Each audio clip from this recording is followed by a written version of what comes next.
വളരെ നല്ല പാട്ടാണ്. ഞാൻ സത്യം പറഞ്ഞ ഈ പാട്ട് ഒരിക്കൽ മുമ്പ് കേട്ടു. ശ്യാം എനിക്ക് അയച്ചെന്നപ്പം ഞാൻ കേട്ടിരുന്നു. എനിക്ക് പാട്ടിന്റെ വരികളും അതുപോലെ ട്യൂണും വളരെയധികം ഇഷ്ടപ്പെട്ടു. അപ്പൊ ഞാൻ ശ്യാമിന്റെ ചോദിച്ചിരുന്നു. ശാന്തി ഞങ്ങൾക്ക് റിക്വസ്റ്റ് ഉണ്ട്. റിക്വസ്റ്റ് ഞങ്ങൾ പറഞ്ഞോട്ടെ. തീർച്ചയായിട്ടും. ഞാൻ വർഷയുടെ അമ്മയാണ്. ഇപ്പൊ ശാന്തി അറിയാലോ, ഒരു ആഗ്രഹമുണ്ട്. കാരണം ആഗ്രഹം ഉണ്ടെന്ന് പറഞ്ഞാൽ പിള്ളേര് പാട്ട് എഴുതിയിട്ടുണ്ട്. അവരുടെ പാട്ടത് എന്തൊരു സിനിമയിലായാലും ആൽബത്തിലായാലും ഒന്ന് പുറത്തിറങ്ങാന്നുള്ളത് അവരുടെ ഏറ്റവും വലിയൊരു ആഗ്രഹമാണ്. ഞങ്ങളുടെ ഈ ആഗ്രഹം നമുക്ക് എന്തെങ്കിലും ചെയ്യാൻ പറ്റുമോ? അതാണ് ഞങ്ങൾ വിളിച്ചു വരുത്തിയത്.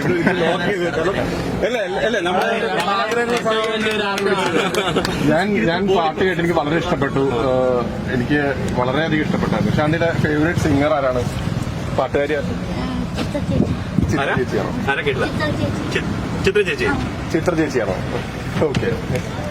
അപ്പോ ചെറിയൊരു സർപ്രൈസ്.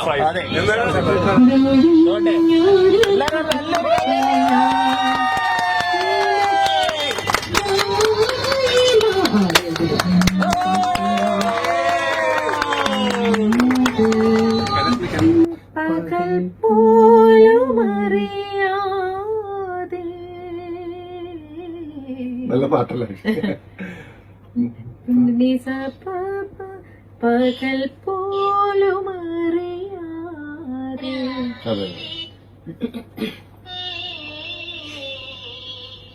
പകൽ പോലും അറിയാതെ ഈതൻ പാട്ടിലെ ഒരു കൂടൊഴിഞ്ഞൊരു കൂട്ടിൽ ഞാൻ നിനക്കായി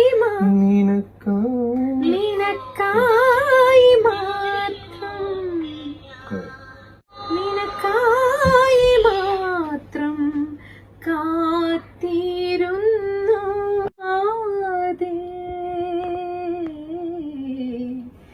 പകൽ പോലും അറിയാതെ.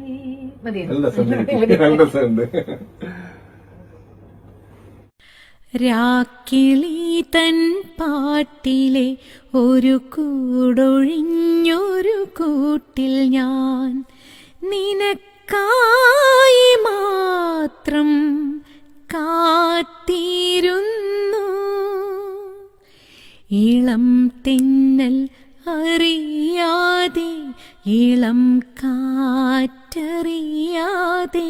പകൽ പോലും അറിയാതെ,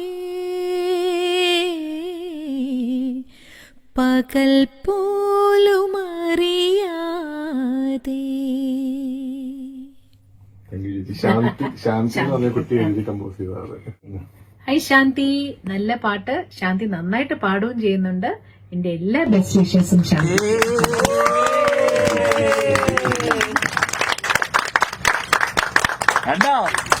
എങ്ങനെയുണ്ട് ഞങ്ങളുടെ സർപ്രൈസ്? എങ്ങനെയുണ്ട്? സന്തോഷമായോ? Thank you Kailash, thank you so much കേട്ടോ. ആക്ച്വലി എന്റെ അടുത്ത് ശ്യാം അയച്ച ഓഡിയോ മെസ്സേജ് ഉണ്ടായിരുന്നു. അതിന്റെ ഏറ്റവും വലിയ ആഗ്രഹമാണ് ഈ പാട്ട് ആരെങ്കിലും പാടി കേൾക്കുക എന്നുള്ളത്. ഞാൻ ചെന്നൈയിൽ പോയിരുന്നു. സിബി മലയിൽ സാറിന്റെ ഒരു മൂവിക്ക് ചിത്ര ചേച്ചി പാടുന്നതായിരുന്നു. ഞാൻ ചേച്ചിനെ കാഷ്വലായിട്ട് റിക്വസ്റ്റ് ചെയ്തു. പാട്ട് റെക്കോർഡിംഗ് കഴിഞ്ഞതിന് ശേഷം ഞാൻ റിക്വസ്റ്റ് ചെയ്തു, ഇങ്ങനൊരു പാട്ടുണ്ട്, ഒരു 4 പേര് ചേച്ചിക്ക് പാടാമെന്ന് ചോദിച്ചു. ചേച്ചി അതിനെന്താ ഒരു കുഴപ്പമില്ല, ഒരു സന്തോഷമുള്ള കാര്യമല്ലേ എന്ന് ചേച്ചിയുടെ താല്പര്യത്തിൽ ചേച്ചി പാട്ട് പഠിച്ച് പാടിയതാണ്. അപ്പം ഒരുപാട് സന്തോഷം.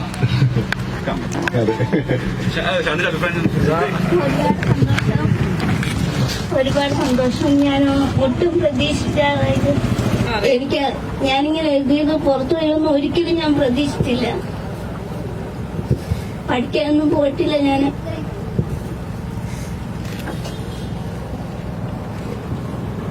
മക്കാശ്രത്തിട്ടായിരുന്നു. അപ്പം പുറത്ത് കാണിക്കാൻ പോലും എനിക്ക് ബുദ്ധിമുട്ടായിരുന്നു എന്റെ പാട്ടൊക്കെ. അപ്പം